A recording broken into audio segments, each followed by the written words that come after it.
বাহ সিনথিয়া, বাহ, শেষ পর্যন্ত তুমি আমাকে ভালোবেসেছো আমার এই বাড়িটা দেখে, যেন বিয়ের পর বাড়িটা তুমি দেখে নিতে পারো। কিন্তু সিনথিয়া, এই বাড়ি তো আমার নামে আছে, কিন্তু আমার মা এখনো জীবিত আছে।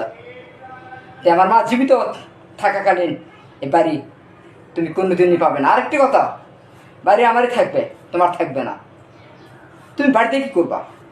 তার মানে বাড়িটা লিখে নিয়ে আমাকে তুমি আউট করে দিবা নাকি? এতই বোকা আমি? আমাকে তুমি এত বোকা ভেবেছো সিনথিয়া? হ্যাঁ, এই সুজনকে তুমি এতটা বোকা ভেবো না, ঠিক আছে?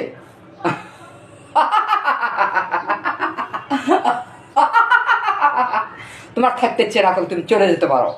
তুমি আমাকে অর্থের লোভে বিয়ে করেছো, অরিজিনালি ভালোবাসা তোমার মাঝে যে নাই সেটা আমি বাসরতে বুঝতে পেরেছিলাম সিনথিয়া। আর সেজন্য তোমার সাথে আমি বেশ একটা কথা বলি না প্রয়োজন ছাড়া, কারণ বুঝতে পারছি তুমি আমার না, তুমি অন্য কারু।